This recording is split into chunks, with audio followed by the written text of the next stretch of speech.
So I watched the Minecraft movie, and it's as bad as everyone thought it would be. There, I said it. Everyone thought this movie would flop and be a colossal failure, leaving the studio behind this masterpiece of filmmaking in ruin, but it ended up being one of the highest grossing movies of the year.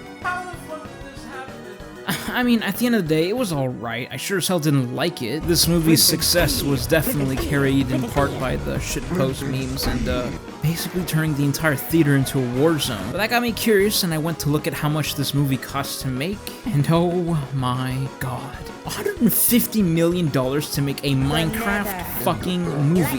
Why wasn't it animated? Why does it look so terrible? Where did all the budget go? Oh wait, they used all the budget on Jason Momoa and Kung Fu Bowser. Look, it isn't a surprise that movies recently have started to feel pretty hit or miss, and I don't know, I wanted to make a video about it because I love movies. Everyone loves movies. Do you love movies? What's your favorite?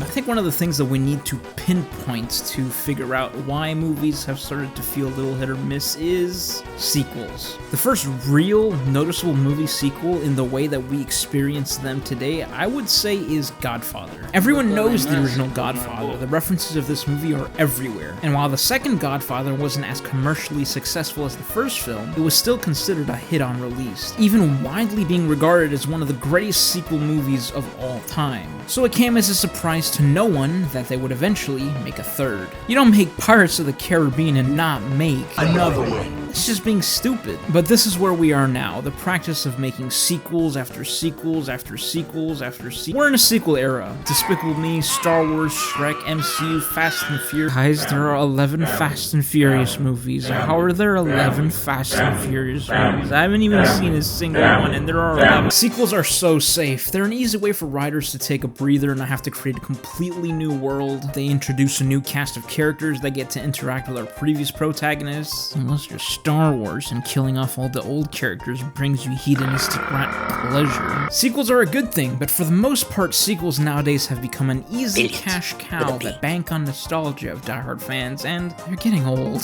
So what's the issue? What makes a good sequel or a bad sequel? I think the answer to that can be explained with the Toy Story franchise. Toy Story 3 is a great movie, a fantastic movie. The ending had such wonderful imagery. It was the end to the perfect trilogy. So why are they making a fifth one? The fourth Toy Story wasn't bad by any means, but no one asked for it. The story was finished, and a lot of people agreed with this sentiment when they made the fourth, but they're making a fifth one. You see, it comes down to nostalgia. When you see Toy Story 5 on billboards, most people will just agree that they should have stopped at 3, but we're going to still see the fifth one because we like these characters. We grew up with them. It's all about nostalgia. The movie industry knows that as long as Woody and Buzz are in the movie, we're going to the theaters. But what happens when we get sequel movies where the writers get turbo-lobotomized? Somehow Palpatine returned. Or the film studios just outright completely remove anyone previously involved? Like, how do you mess up a Pacific Rim sequel? You literally don't even have to try, and they somehow fucked it up. The Incredibles is one of the greatest superhero stories ever told, so why in God's is the second one so fucking boringly predictable? How do you greenlight an Incredibles sequel 14 years later and manage to make the most boring, forgetful, uninspired story to one of the greatest superhero movies of all time?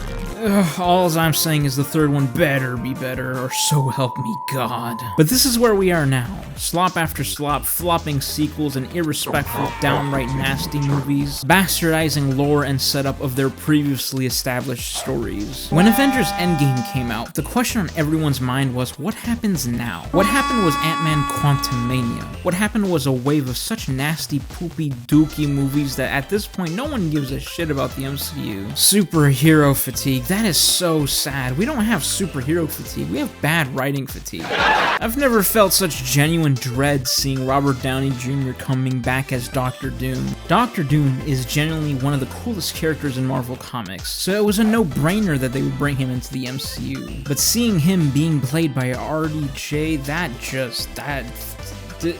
Marvel, Disney, you better not fuck this up, because if you do, you're So back to my original point, a good sequel will expand on the world and story of the movie that came before it by uniquely changing the context of the first film without hurting the source material. I mean, look at Kung Fu Panda. In the first movie, the dad being a goose was played off as a joke. Then the second one made it into a beautiful allegory about surrogacy. This is good world building. This is good character writing. This is just a good sequel. The point is if you're going to make a sequel, have a reason why, because if it's money, at least look at me in the eyes when you decide to fuck me. Knock knock? Is that? Yeah. Gads, is that Disney? Why? Come on in, let me just... Reboots are a really risky investment. Not only are you risking alienating your already established fan base, you risk turning away new fans. Reboots need to have a kind of nuance that if you don't get right, no one will be happy. So of course, fuck-ass Disney made a whole lot of these. So in fact, I'm gonna be a little cheeky and say that the live-action adaptations are reboots, because if you're going to tell me that they aren't, then why change anything? For better plot? Fuck you. More often than not, reboots don't usually go well with fans. I mean, why would they? You're technically soft-killing all the characters' development and changing everything while marketing it with nostalgia. The Ninja Turtle movies from the 80s look scary, but the turdies in the new Michael Bay movie, can't wait to see another Ninja Turtles movie. Ninja Turtles returtling reboot where we see them turtle out again and the turtle shows the turtle. Ghostbusters will keep being fucking turbo irrelevant with each new reboot, but that won't stop them from trying to milk the teeth that is the 80s nostalgia. So far we've had 3 live-action Spider-Man reboots. What happens when Tom Holland's contract ends? Are we going to get another Spider-Man? Is Uncle Ben just going to keep dying eternally?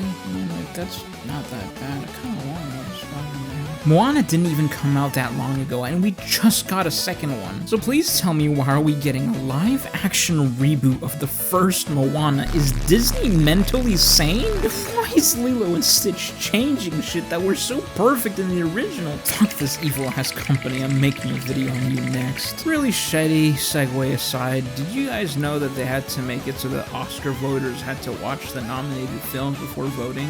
Like, what the hell were they doing before? I like this one because Will Smith is in it. Speaking of, I know this happened a whole dog's lifespan ago, but how did this happen? Like, I know how it happened, but why did Will Smith just bitch slap Chris Rock, then proceed to go cry on live TV about being grateful that he was given an Oscar for a movie no one fucking watched? God, Hollywood is so depressing. It's like watching the Hunger Game elites giggling with fake sincerity and watching literal sociopaths circle jerk each other every year. You know it's bad when there are so few actors you can feel genuine humanity from that it's laughably dystopian. The Oscars are a joke. There are tons of movies that are snubbed each year, and the more time goes on, the more people stop caring about the Oscars. But that's fine, an award doesn't make your movie good. What matters is what the individual person experiences from your art, because that's what movie making is. It's art. The future of the film industry is so weird. The movie industry is worth $100 billion. There's no way that it could fail. But you're telling me that for $50 million, movies can look like this? But $150 million, we can still see the motherfucking blue screen, like, oh my god. The future of the film industry is weird. Let's put our tinfoil hats on just for a moment. Disney has been trying to get Johnny Depp to play Jack Sparrow again for years now. So with the rise of AI and deepfake imagery, how much longer till we see actors get completely sidelined? Imagine a world where Disney uses Johnny Depp's face to bring Jack Sparrow back onto the big screen. I mean, they own the character looks like him, but they own Jack Sparrow. And what about other Hollywood actors, deceased or otherwise? In another video that I made, which by the way you should definitely go check out, I spoke briefly how Hollywood has already done this, and that video is already dated and it hasn't even been 6 months yet. The future of the film industry needs to be more than soulless cash grabs held together with VFX duct tape. There aren't 4 actors in the whole world, so why do we see the same actors in everything? Movies are works of art. Art is sacred. Money isn't.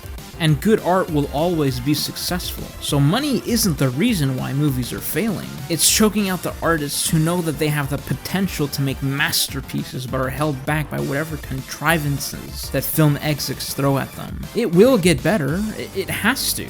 I don't want to live in a world where the movie theater experience will be on the same novelty as drive-in theaters. That would be so sad.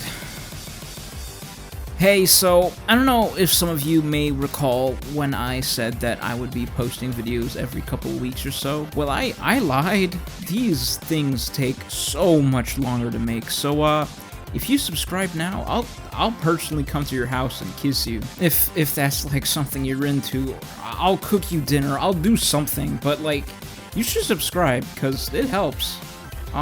And like the video, and share it. Basically, market this video for me. Yeah? Thank you.